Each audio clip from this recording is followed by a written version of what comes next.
I don't have a Steam Deck, but this is a Steam Deck LCD. Apparently there are a lot of these in the wild, and you can buy these pretty cheap because of the fact that there are so many of them. And somebody had the bright idea to take this LCD and make a driver for Linux, which works on the Raspberry Pi 5. And I'm going to be using this hat for the Raspberry Pi 5. This is an open source hardware design from the guys at Scandent. Now, Scandent, it's like a medical supply company for inventory tracking and management for memory care and stuff like that. This is not like a product that they're going to sell. This isn't something that it's not like a field that they're interested in. They wanted to find a good screen to use, a touch screen that they could find in good supply for the things that they make. And they thought, well, we did all this work, why not open source it so other people can use it too? I think there's two motives for that. One is they want to share things with the community, which is awesome. The other one is if more people start integrating this particular touchscreen into their devices, maybe they'll be kept in production for a longer period of time, which is always good when you're designing hardware. Not having to redesign working hardware just because a component went out of supply, that's always a good thing. This panel is the BOE. Whoa. This particular panel is called the BOE TV070WXM, and it's very thin. It has pretty small bezels. It's a nice touchscreen with a very good display quality, but their hat just translates everything from the Raspberry Pi's DSI display output and communication interface into this display, something that it can understand using these chips and a driver that we'll get to in a little bit. Apparently the Steam Deck uses a different controller chip. I think this is the controller. I'm not sure, maybe it's that guy. But it uses a different one.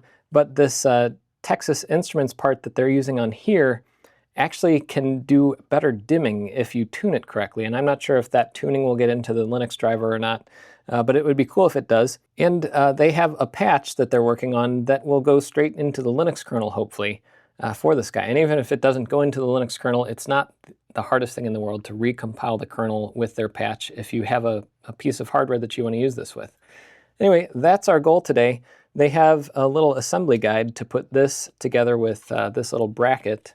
So I'm going to move this out of the way. Oh, and you might have noticed this guy up here. This is the first one that they shipped. Somehow in shipping, all of these little components, see all those things over here? Those all got knocked off. I'm guessing that large inductor, the guy that says 100 up here, somehow came off in shipping. This was in like 1-inch thick foam inside a baggie. With another piece of foam on top of that was a little looser, so it shouldn't have gotten crushed like that, but I don't know. Something must have, maybe somebody set a table leg on top of this thing and knocked all that off. And it would be pretty easily recoverable, I think, because it doesn't look like any of the pads ripped here, just the components ripped off, so I could resolder those.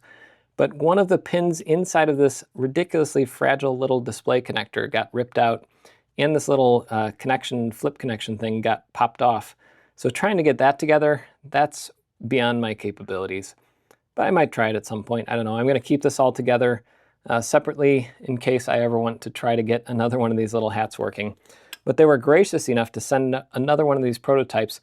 I'm not marking this video as sponsored because there's not even a product that I can link you to, just open source hardware. But I didn't pay anything for this. I don't know. This was just a cool prototype board that has been sent to me. And I'm not trying to advertise anything either. It's just if you want to build a cool thing with a Steam Deck LCD, this might be the option to get you that. So over at Scandent, they actually made this little mount. It's not like if you're going to production with something, you're going to do something different than this. But this is just a handy way to get this connected to the screen quickly. So it looks like the first step is getting the Pi onto here. I'm going to put this memory card in that I already flashed PiOS. The latest version, Trixie, to here. And then they have these little spacers and mounting screws. It's a little awkward getting this all together this way, but at least I have two hands right now.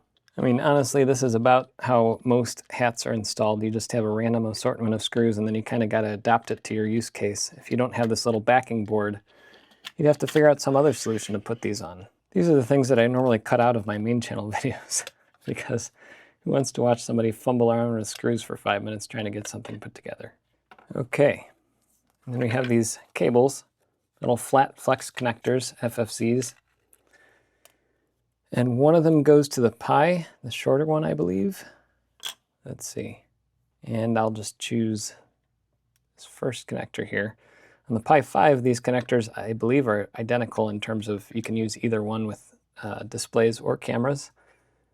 But on the Pi 4, there's one that does display and one that does camera. I don't know if this will be compatible with the Pi 4. I don't believe so, but might be. I don't know. I'll have to look at the open source project that I will link to in the description, hopefully, if it is ready and public by the time that I publish this video. And then this is going to go like this. And we'll plug this in before we screw it in. Okay, and then I think it gets power from the GPIO header. And I just realized that my cooling fan might be too tall for this. Okay, so I looked and all of my fans are about that same Z height. So I think that this, the hat for a final design, it might be better to have a taller set of headers and some larger spacers. Like over here, I found this little kit of spacers that are the right height, but then I figured I needed an extension for the GPIO so that it would reach that hat. And now if I plug this in, I call these the finger prickers because they are always making little holes in my fingers where blood comes out. Great for stabbing your fingers when you're trying to get them on and off. But when I put this on, it's actually too tall now for the spacers that I have here, but it's closer. So we're just going to go with this. And, you know, like I said, this is not a product for sale. I think if they were going to productize this, they would do some different things and test it with more scenarios and all that, but that's not what this is. And if you're going to make your own hat version of this, you can optimize it how you like. And now with this, it's a lot harder to get all this together. So I'm going to plug in the GPIO header first. Okay, we're going to call that good. And I'm plugged in through 2 layers of GPIO. This should work fine though. It's just a little bit annoying to have that very tall height there. But now that we've done that, I hope that this will still be long enough. The next step is we put this on the back of the screen, and I don't think it clips in or anything. I think it just kind of sits here. So this is, like I said, this is not like a final production thing by any means, because this could rip right off of there. But then we put this cable in here, and it looks like we go, how are the leads on here?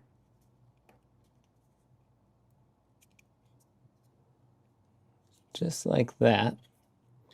And now this should be good on the hardware side.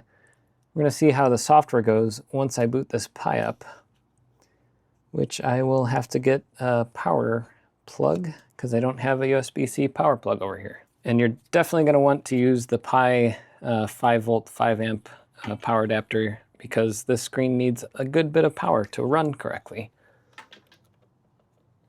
So we'll do that. And I'm going to plug in here. There's no magic smoke, and that's always a good sign. Let's see if the backlight turns on. I don't know if it turns on without a driver. Yeah, no backlight yet. So, and of course the cable might not be perfect either, so we'll see in a minute. First, I'm going to boot this up, and we'll log into it on the Mac over here and see if I can compile the kernel driver for it. Yeah, so I don't have a screen recording set up over here, and I guess I could do like OBS or something, but this is a level 2 Jeff video. We're just going to do this quick. SSH into, I think I called it Pi Steam Deck.local. Yes. And let's see what kernel is on here. 6.18.34. I hope that their patch will apply because their patch that they sent me is against 6.12, I think. So hopefully this all just works. I'm going to clone Linux into here, and then I'll show you the patch once we get to that point. Okay, I have Linux cloned here, and I'm going to apply their patch. So I will take the patch that they sent over and say nano patchy.patch. Paste this in. There it is. Save that. And say git applied-v patchy.patch. Let's see if this works. It worked, just a couple offsets, that's fine. And then they said when I'm doing this patch, make sure to add this to my config. So I'm following the official Raspberry Pi guide over here. This is just saying for 64-bit compute module and Pi 5, do this. So I'm going to say kernel 2712, go back over here, do that, and then build the config. So this like makes the kernel configuration for the compile. Oh, and I forgot I don't have all this stuff installed. So a base install of Raspberry Pi OS doesn't have all of the tools needed to compile the kernel. Okay, so we'll grab those and then we'll do this make config. This builds the configuration for the kernel specific to the Pi 5. And then the last step is they also wanted me to add this in here. So I'm going to say nano.config to change other configuration options. I'm going to see if there's any DRM stuff. Yeah, so there's DRM. We can add it into somewhere in here. I'll just add it in here somewhere. DRM panel. And save this and exit. And now I should be able to compile the kernel. Let's see. So I'll just follow Raspberry Pi's instructions for that. I go make for the 64-bit kernel, like this, and paste that in. And that's going to take a while. So I'm just going to let this go for a bit, and I will catch up to you after the kernel is compiled.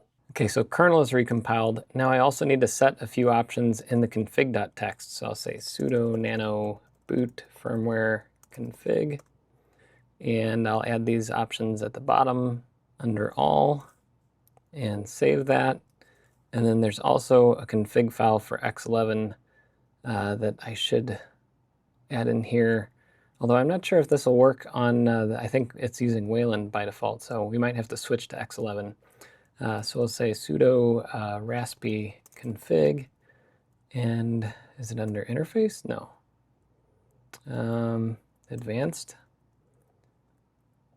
Here we go, X11. So it looks like it might have been on X11. Okay. No. We will paste in this command, and let's make sure that that command saved this file. There we go, okay. And then now, if I say uname-a, it's showing the 6.18 kernel that shipped with the device. So if I say sudo reboot, it should reboot this thing into the kernel that we just built. And ideally, this is just gonna work. So let me bring you back over here. I'll zoom out, and we'll see if this works on reboot. Of course, it's turned over right now. And I have to be very delicate because of this cable. But let's see if we have working screen yet. Yeah, I'm getting nothing so far. So I'm thinking the screen might not be working. That kernel driver might not be working. This is like the worst possible way to do this, but sorry. It's what I got for this Level 2 Jeff video. So here we go. Let's log back in, and uname-a 6.18.34. I don't think that we're using, oh, you know what? I forgot to copy the kernel into place. That's definitely going to be a problem. I need to follow through on the rest of these things here. I need to go in here, Linux. So I need to install the modules. Okay. And then I need to do all of these things. Okay, now sudo reboot. Let's try this again. Okay, I'm going to hit reboot, and we'll move you over to here again. Will this work this time? We'll see. It'd be awesome if it does. Pretty sure we're booted, so let's look back on the computer again. Let's log back in. And now we're on 44, so this is definitely using our kernel. So I'm going to debug this for a minute and see if I can figure out what's going on. Okay, so this is weird. I was using my old buddy Google because none of the standard things that I was looking at were helping. And it said, like, have you checked to see if your kernel module is enabled? And it's supposed to be. I thought that I just did that. If I go into Linux and nano.config, it should be in there, but it's not. Did I not save this? It's not set. Whoops. Okay. Let's try setting that and recompiling, which should be a lot faster this time. And yeah, I don't know what you saw me add it, didn't you? I mean, unless I'm having a complete brain fart. Anyway, we'll recompile and maybe actually have the module available, and that might work. Okay, everything's rebuilt. Hopefully that module is actually going to be in the kernel this time. I don't know what happened there. But yeah, let's reboot, and I will show you the screen again. We'll see if this works this time. Third time's a charm, maybe. Pi is booting. The fan, there it is. It's working. This is the Steam Deck LCD on a Raspberry Pi 5. Now let's see if touching works. It sure does. That's pretty awesome. There's not going to be any sound on here. And you can see that the refresh rate is causing a little bit of scan lines on my camera. Let's turn off all this stuff. Might need a little touchscreen calibration there. Of course, it's not easy to touch things that are not made for touch size right now. I should probably change that. In Control Center, I think that there's a setting for the touchscreen size. Let me turn up the brightness on here too. And maybe zoom in so you can see things. Okay, large screens. There we go. Okay, things are a little bit easier to use now. Go away. No. Okay, so let's try YouTube. YouTube. And I think in PiOS now, there's a way to get the keyboard up automatically, but it doesn't look like that's working here. So I'm not going to be able to type in Jeff Geerling and see something, but maybe if I go to, I don't know if there's an easy way to get to like a video. And scrolling is not working on here either. So yeah, definitely some optimizations if you're going to run this as an actual touchscreen, but it's working. And it looks great. That little bit of a pattern that you're seeing from the refresh rate, I don't see that at all in real life, that kind of the waviness. And I'm sure that we can clean that up with brightness control and tweaking the driver, but this all just works. That's really cool. So you could build your own Stream Deck using this, your Stream Deck. You can build your own Steam Deck using this same display on a Raspberry Pi 5. Maybe also a Pi 4, I'm not sure. But yeah, I'm going to shut this down. I'm going to leave links to all this in the description, including where you can find these displays, because they're pretty cheap, high quality touchscreen displays. Much cheaper than like the Raspberry Pi display.